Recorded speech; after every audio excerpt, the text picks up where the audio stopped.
The BYU Cougars are 5-0, but somehow, some way, it feels unsatisfying. We're talking about it and breaking it all down on a postcast.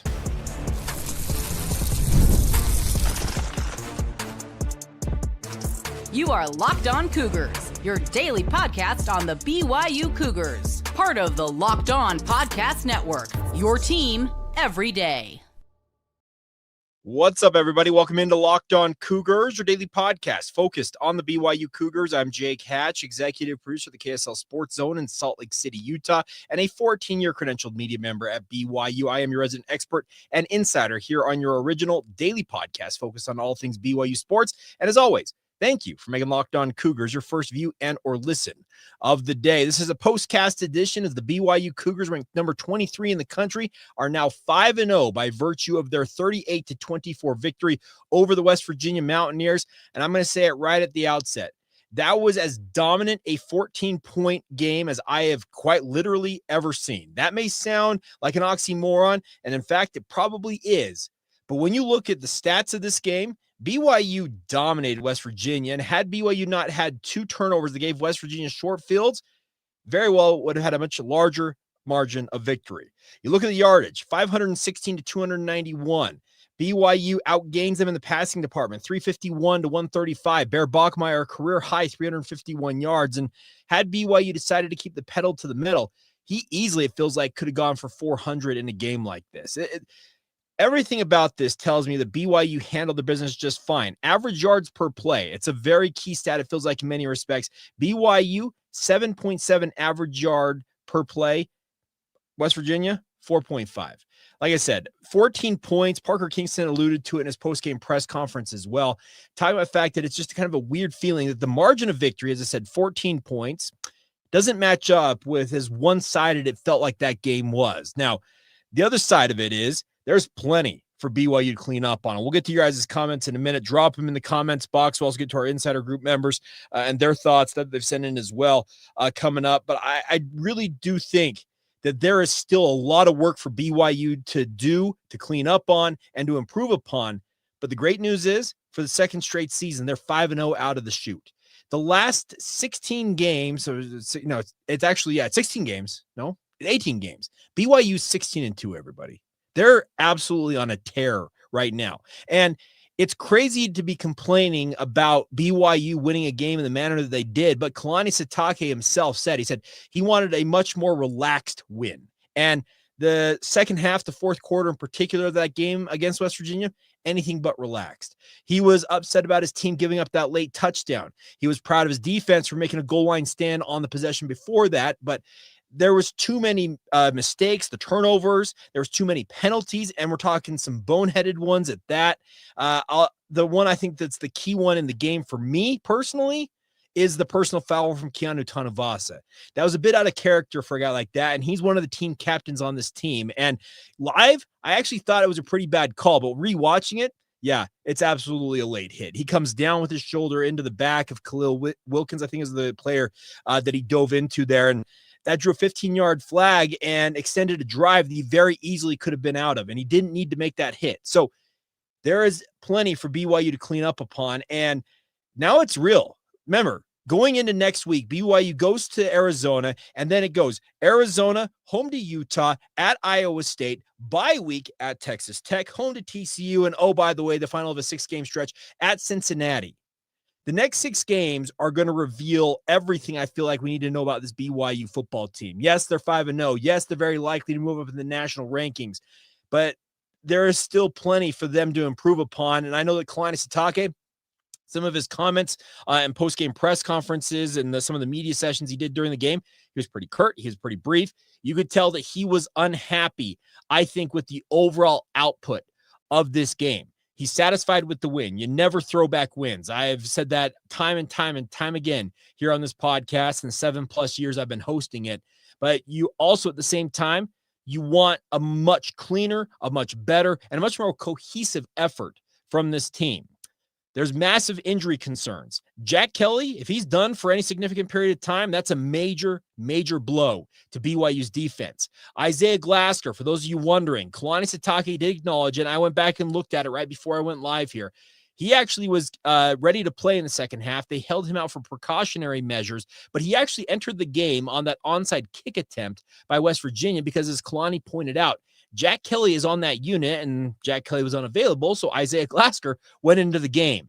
Now, some defensive coaches, Justin Enna, Jay Hill, I'm sure like, whoa. No, we don't need to put him at risk.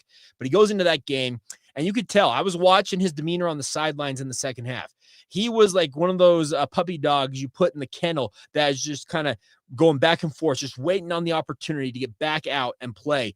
You could tell he was eager to go back into that contest. But losing Jack Kelly for any significant period of time, it's unfortunate, but it is a rough and tumble game. I say it often on this podcast as well. Football, it's violent, and injuries happen, and it's unfortunate that Jack had his arm immobilized walking off the field. He was wearing a sling, and it looked shoulder-ish to me, but TBD. Kalani Sitake offered nothing in the way of telling us exactly what the injury was, but he said they would be evaluating him, but he did add a caveat that Jack Kelly was in pretty good spirits, all things considered, post-game.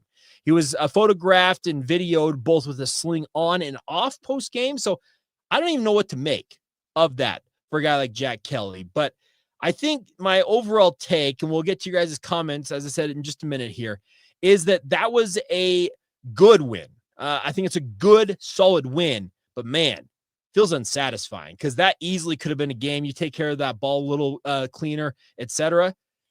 45-3, like it has the makings of an absolute blowout, and that is the thing I think that Kalani Sitake will be harping on with his team this coming week as they get ready for Arizona. Is like, you guys are getting by, but you need to step it up here because the next 6 games, they're going to define your season.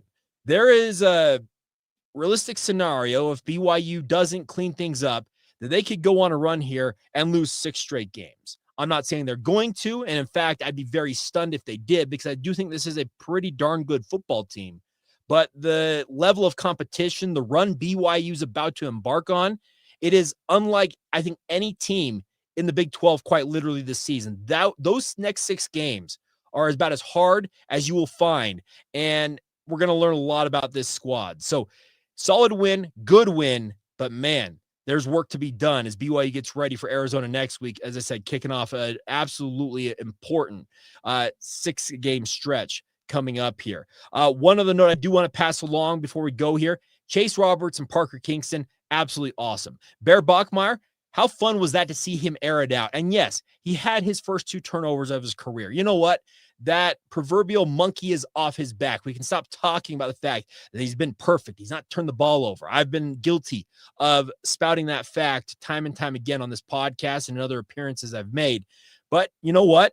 What I wanted to see from him is when he made those mistakes, how does he bounce back? Well, he throws an interception. And what does he do on the very next play he's on the field?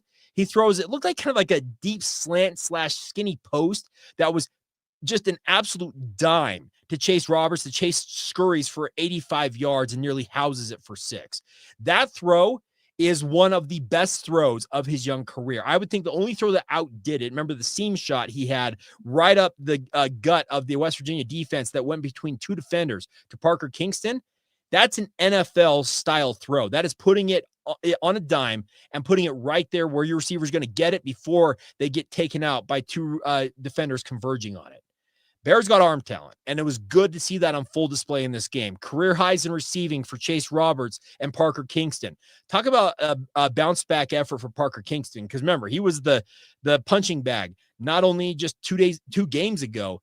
Trust me, my social media feed, I could go back and pull some receipts of certain people, but the nice part is Parker showed that he is a valuable piece of this offense. So if you want my letter grades just off the cuff real quick, I would give BYU's offensive output a B. I would say the defense, probably a B. I'll go B as well. And special teams, I think it was very solid. Only 1 punt in the game actually came in like one of the final possessions. Sam Vanderhart comes in. Will Farron did miss another field goal, so I will give the special teams a B+. Maybe when I think about that, you know what? I'm going to go offense B. I will go defense B-, and I'll go special teams B+. Let me know what you guys think as well. I do think that it was a solid outing, all things considered. So, all right. So I have gotten some of the thoughts off my mind. I'm sure that the questions and the comments you guys are going to share momentarily are going to jog some as well. We'll get into those next as you roll on this postcast edition, live edition of Locked On Cougars. Today's show is brought to you by our friends over at FanDuel. Now, if you're an NFL fan, the best part is the FanDuel app has got an incredible offer for you guys. New customers bet just $5, and if it wins, you get $300 in bonus bets. Simple as that. That's the best part about this. You can go online and cast any type of sports bet you want, whether it's over-unders, player props, live betting in-game. They've got all the options for you guys, and it's super simple and easy to use on their mobile app or on the website. It makes watching football even more exciting. We got a little something extra riding on the action, and more important than that, whether you're a casual fan or love diving deep into the stats, FanDuel makes the game day experience that much better. So what are you waiting for? Visit FanDuel.com to download the FanDuel app today and get started. That's FanDuel.com. If your first $5 bet wins, $300 in bonus bets, and it's all courtesy of your friends over at FanDuel. Thank you once again for making Locked On Cougars your first listen of the day, live postcast edition of you with you guys here. Let's get to some of the comments here. We'll get to the StreamYard comments, those on YouTube coming in first. We'll get to our insider group ones momentarily. Good point here from Sewell. Sataki was pissed in the in-game interviews. I've never seen him so curt with a reporter before. Well, if you saw his demeanor on the sideline, you're not wrong, Will. He absolutely was upset. Nick, our good friend Nick Lee, good to see you, by the way, tonight. Nick, I'm going to see you tomorrow night, actually. I'll just say that. Like to see that Sataki wasn't happy with any of the stuff that went on. Really sloppy game, but you'd rather have the learning experiences, mistakes happen while you win. Zero doubt about that. You do like to win football games, but have a lot to clean up on. That is the best way to go about it. Lumos, Cougar Nation shoutout once again. Let's go. Next home game is the big one. That is true. Next time BYU's at Lavelle Edwards Stadium, some program that likes to wear red and calls themselves the Utah Utes is going to be invading Lavelle Edwards Stadium. And there were some Utah fans who were talking some smack about this based on the performance they observed from BYU. We'll see how it all goes down. But it is a big one coming up. It was cool, by the way, on Friday night. There's high school football. It's general conference weekend. There are mission reunions going on for those of you who served missions for the Church of Jesus Christ of Latter-day Saints. Traffic was a nightmare, but the nice part was Lavelle Edwards Stadium, the house that Lavelle built, it was packed to the gills from my vantage point in the press box. Props to you out there in Cougar Nation for showing up. It was fun to see that. Let's see other comments coming in here. How amazing was that slant route from Chase? I think Sewell, that was an absolutely incredible play. YS Gamora says Bear YU. That's a good point. He then points in every quarter of this season. Amazing. That's the funny thing about this. There's been a misnomer about this BYU team that's not playing. Like, I've seen some people out there on social media. They're saying BYU, I wish they play for a full 60 minutes. If my stats are correct, I went back and looked at this. Is it 31 straight quarters that BYU has scored points in? Now, have they been engaged maybe for full quarters? Okay, you can argue that. But when you're scoring points every quarter for 31 straight quarters, pretty impressive stuff. I am impressed that this BYU team is doing that, and they're showing a really, really nice thing. I'll move the stream to the background for a minute. It just scared the living crap out of me. I apologize for that, Lumos. I didn't know I did that. Maybe it was on your end, but I don't know. Guy Gusman, good win, but need to clean up penalties and turnovers. 2 offsides calls, multiple false starts. By the way, false starts on wide receivers. Yeah, there's lots to clean up there. The personal foul penalty, yeah, that was unfortunate. You need to clean that up, but you got to think a little bit and be a little smarter. I was a bit surprised at some of the reaction of the players to some of the situations they put themselves in, talking mainly about when they got backed up with those turnovers. The defense didn't respond as well as they felt like they should have. Talking to Trey Alexander and Tanner Wall post-game, they commented on it, said, no, you know what? Even when our back's against that wall, we've got to be better than we were. Good question here from David Chase. Do you think the weather had anything to do with the mess? I do think a slick, wet ball does affect it. Jovessa DeMooney's fumble, for example, I think that one could be attributed a little bit to maybe the conditions, but the rain came down in spurts. It wasn't like it was raining all game long. So I'm reticent to say it's all due to the weather, but the weather did not help. It was a bit blustery at times as well. So interesting part about that. Let's see. Arizona's going to get the fallout from Kalani's whoop up on this team coming days. Kalani was fired up. You could tell. And I'm sure that he's going to let his team know of his dissatisfaction for how BYU performed in this game. I do think that there is a lot to work on, and he's going to drive these guys hard this week in practice. They have an extra day to prepare. They are traveling to Arizona, but it is a relatively short flight into Tucson, all things considered. They'll practice hard, I'm sure, Monday, Tuesday, and Wednesday this week. Typically, it's only a Tuesday, Wednesday full pads type deal, but with the extra day, wouldn't surprise me if BYU gets after it for 3 straight days, because I think Kalani, he is wholly dissatisfied with how his team is performing. One thing I will say, I was impressed with BYU's offensive line, I thought, for the most part. Defensive line, though, still need more from them. I think John Talmoya-Peau is the most under-talked about player on BYU's defense. I think, for my money, he's the best defensive lineman BYU's got right now. I think Keanu Tanavasa, he's been a little bit slow out of the gates. He did have a tackle for loss and 3 tackles tonight, but I want to see more from him. I want to see more from Justin Kirkland, but you got to give Justin some time to get up to speed. I thought that on that 4th and goal line stand that BYU had, the 4th and 1, Justin Kirkland, Max Alford, Celia Sarah, there were some really, really phenomenal efforts. Logan Latui to stonewall West Virginia on that play, but it was led by Kirkland at 340 pounds. He is an absolute brick wall. I really do think that BYU will be better for some of the stuff that they take away from this game, because there's plenty to work on, but there's also positive things to take away as well. Let's see other things about this. I'm going to mix. Okay. Love of romance. This was a horrible win. It had nothing to do with the players, but the coaches making horrible decisions. We won't win the rest of our season like this, but maybe they are okay with that. I'm just going to ignore that, because I think that you don't know football when you make a comment like that. Just say that. I thought the backup linebackers did a solid job from BYU FTB. I do think the linebackers that came in, Ace Kafusi, Max Alford, who else did I see? Miles Hall at one point. They did fill in admirably, but there's just no replacing Jack Kelly. There's just simply no doubt about that. I do think it's an interesting one. Mangum Wrestling, you guys won't make a bowl. I'm going to disagree with that wholeheartedly, Mangum Wrestling, and I will take you up on a bet that I think BYU gets bowl eligibility next week. You can wager what you want on it. I think BYU gets there next week. Bears passing stats. It's a good question from Lumos. I can get those for you real quick. 18 of 25, 351 yards, 1 touchdown, 1 interception, 72% completion percentage, and a QB rating of 195.1. Very, very solid, if not spectacular stats. Showed the ability to thread the ball. And I used the comment earlier this week on the podcast, layering the football. He can attack all angles of the field. We're talking the deep middle third. He can go to the outside from the far hash. He's got the arm that can absolutely kill it. Radio said, okay, this is an interesting guy. Bear was amazing. Radio broadcast said that Bear has not had more than 2 incompletions in a row all year long. It's pretty impressive. Both Parker Kingston and Chase Roberts post-game said that he owned his mistakes in this, and he's unflappable. I'm telling you, I'm impressed with that young man. Has been as good as he has been. I think he's got a really, really nice ability to not get too high or too low. He's very steady, and that is rare for a quarterback as young as he is.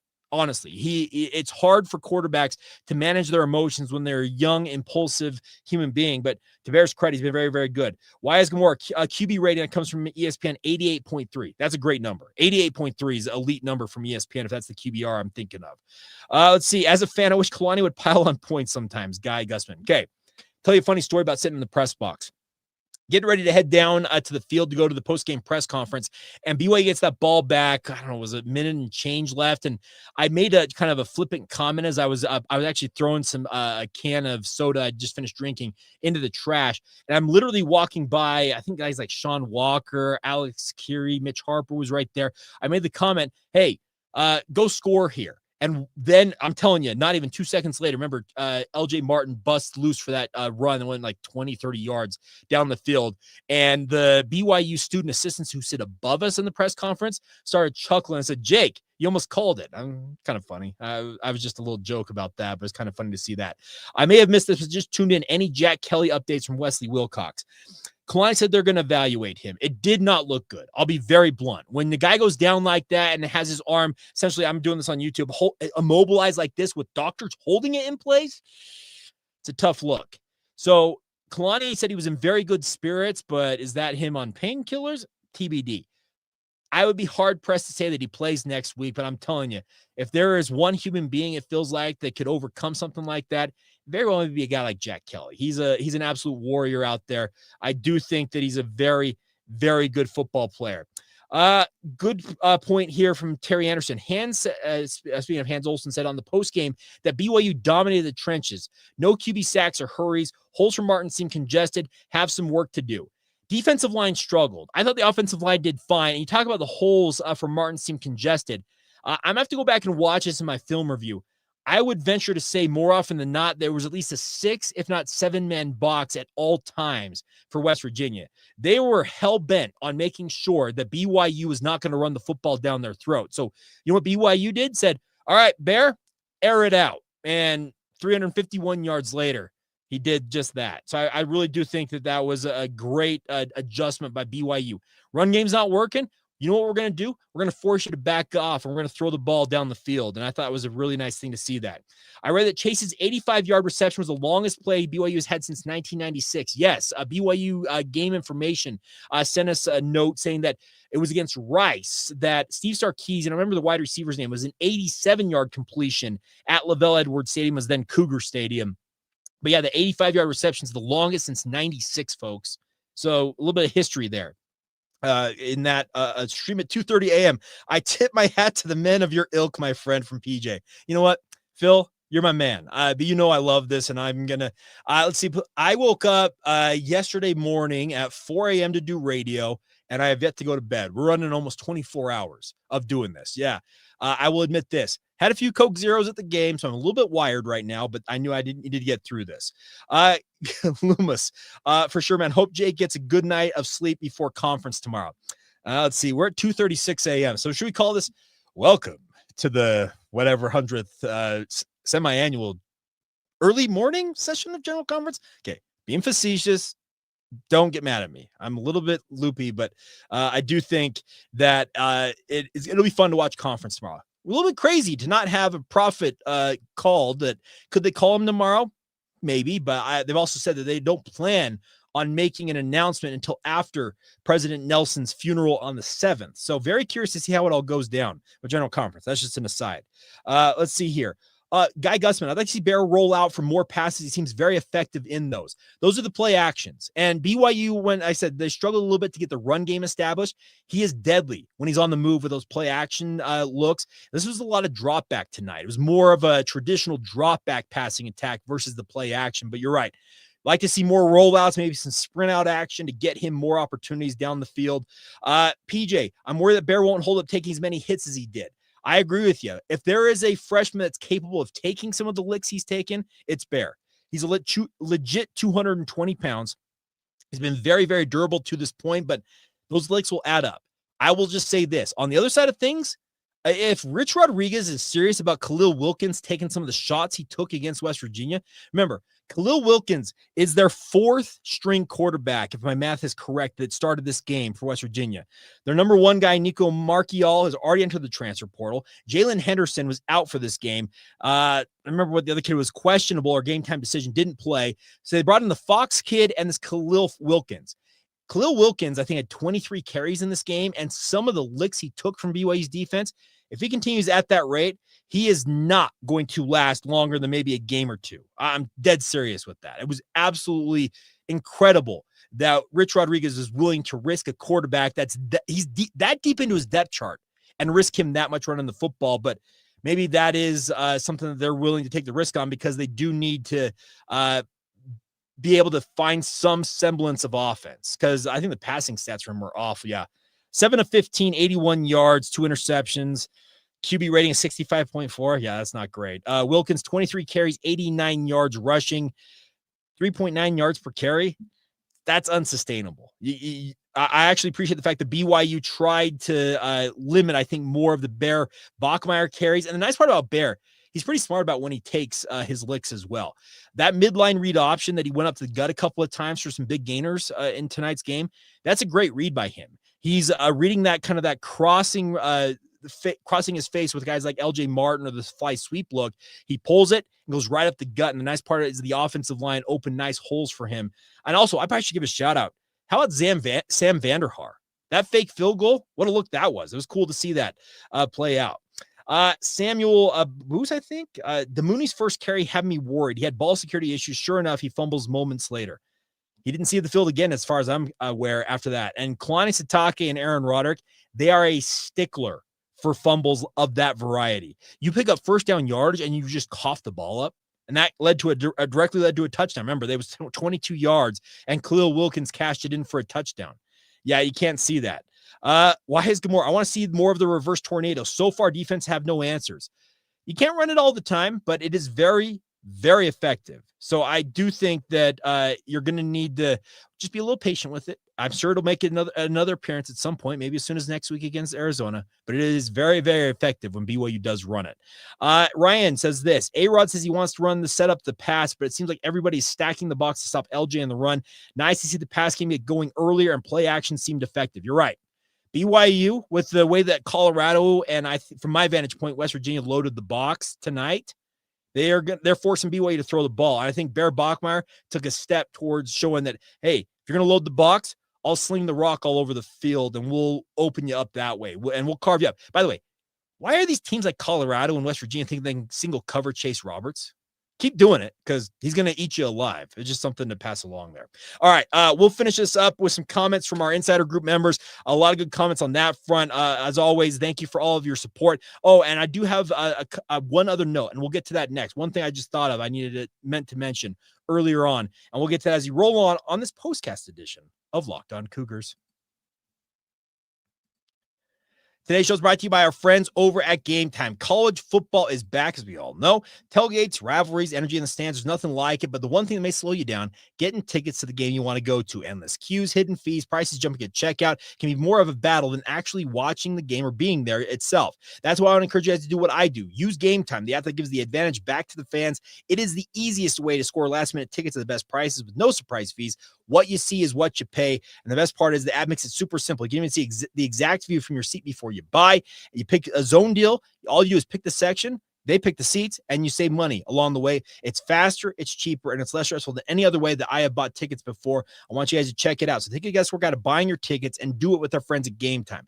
Download the Game Time app, create an account, redeem the promo code LOCKEDONCollege for $20 off your first purchase.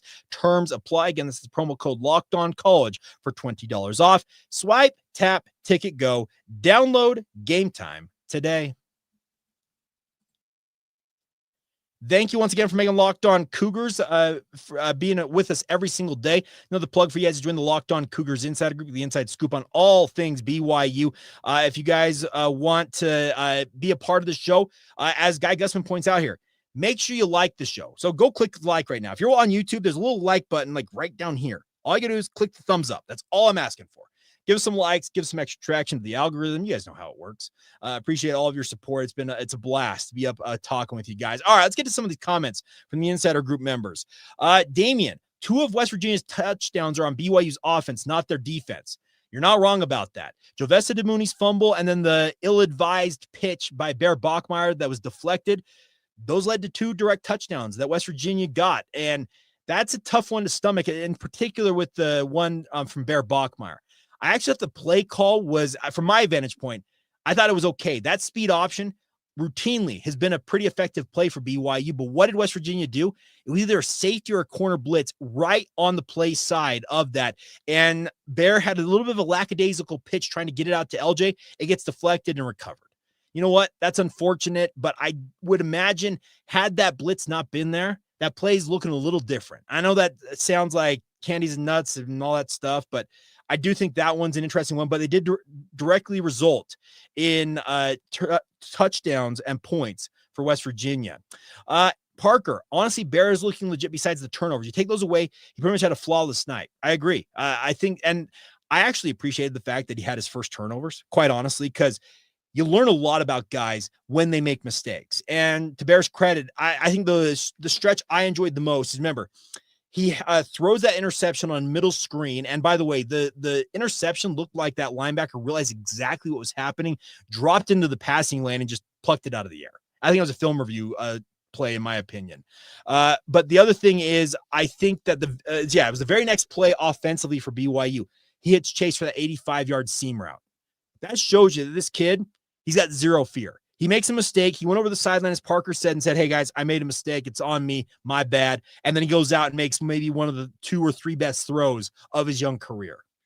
Pretty impressive stuff. I do think that it was a nice performance by him overall. Travis shared some thoughts. Blue Zone needs to be called Bear Country. Interesting. Not a bad idea.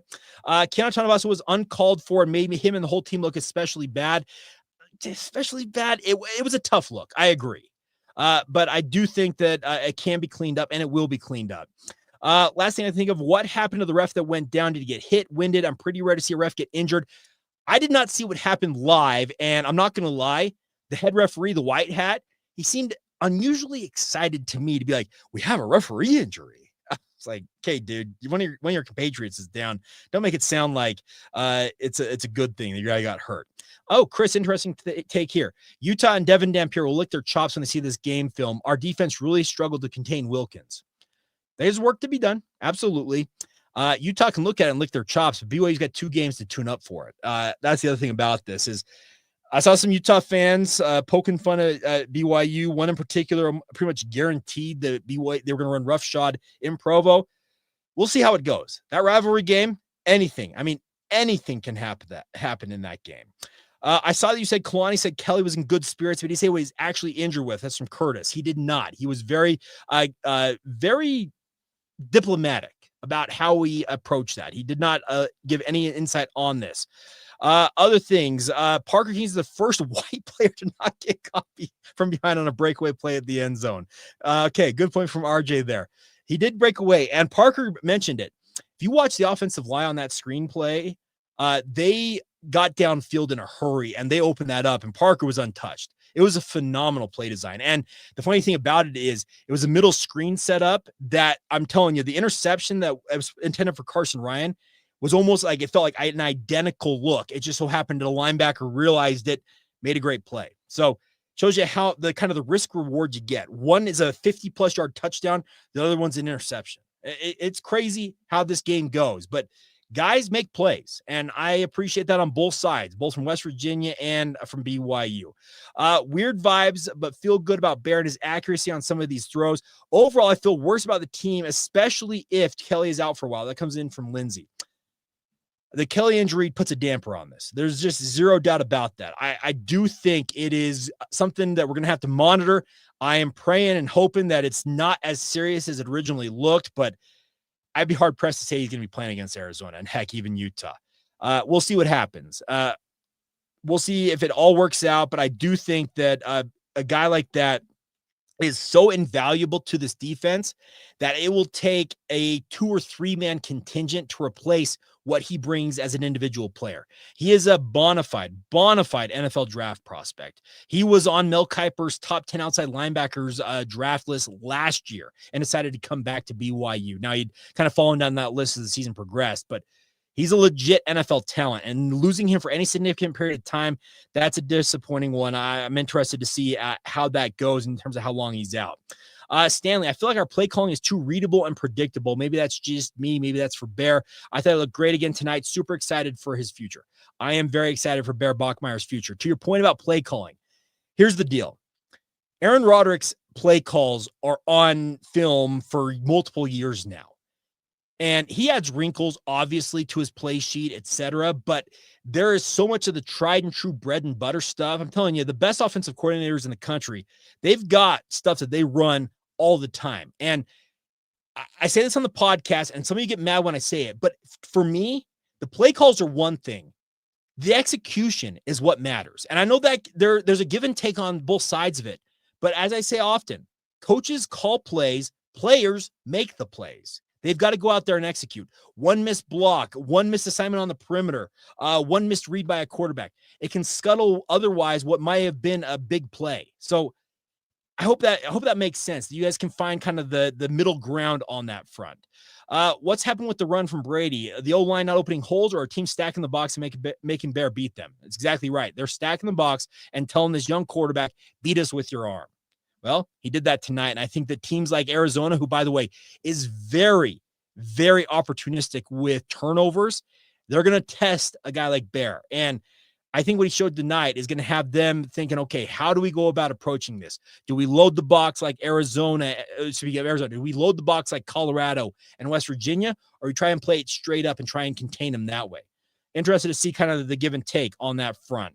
I do think it's fun to be at LaVell Edwards Stadium because, as Chad points out, Cougar Nation showed out tonight. So awesome. LES is the best. Always feel at home when I'm in that historic venue.